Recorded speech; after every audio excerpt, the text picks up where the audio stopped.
checking back, and it's been a lot longer than a week or two. And as you can see, a lot has happened since the first video. So anyways, I had the tops on the whole time, like this, sealed, letting the humidity hold in there. I've got the heat mat. Everything's in the 70s. There's a lot of growth.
Before, got some clusters,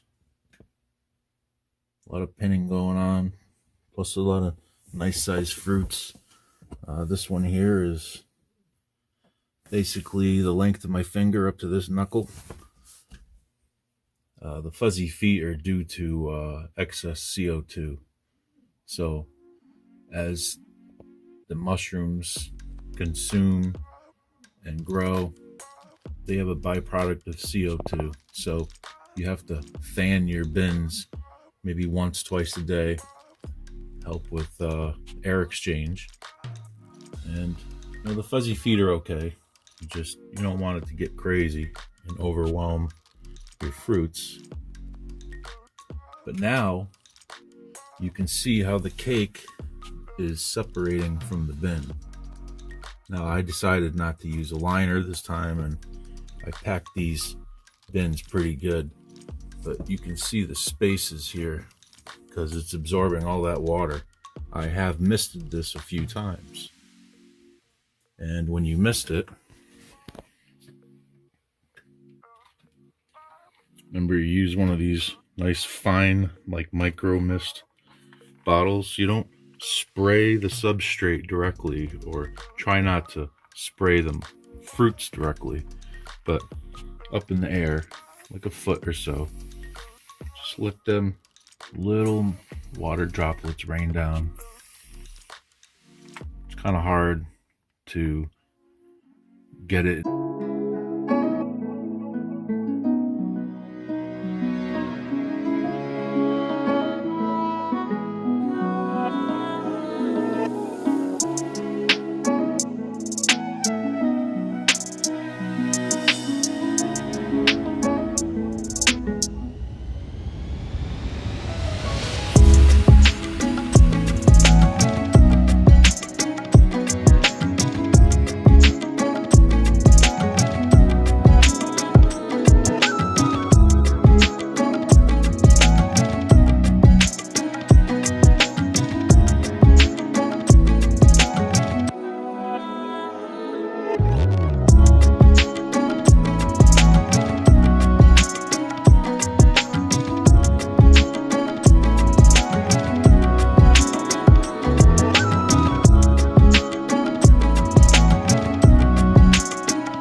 bin here has just got going, little pins, so it's always good to give them that air exchange. Like I said, you can use your lid to fan the bin to help get any lagging CO2 out of there, or you could have a fan.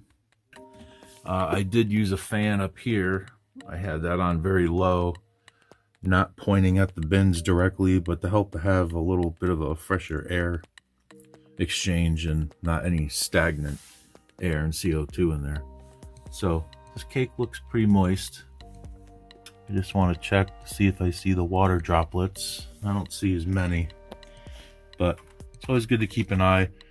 And here I'll spray up high, as you can see. You just let those little droplets fall and land on the surface, and they help with the pinning process. So what happens is, I guess, those little water droplets will start evaporating and it'll cause pinning. So we'll see how this one turns out. I don't know if you can see the little water droplets. There's little water droplets. You just want to get them on the surface and let it be. Don't do anything drastic. There is quite a bit of moisture in there. There's a lot of water that ends up in the bottom of the bin, but you know, it's looking pretty good. Like I said, this is only the second time around for me, so you know, right here you can see we're definitely gonna get something. And over here, it's just getting going. So we gave it some fresh air exchange. Put the lid back on upside down. And just keep a little crack right up top like that. This one isn't as even, but you know, that right there is letting that fresh air in. And they will keep fruiting. All right, so thanks for checking back on the mush report. This is our B+ medicinals. Hope you enjoyed this little segment, and we'll be back soon. Not too long, because when these start growing, they do go fast. Trust me. All right. Peace out.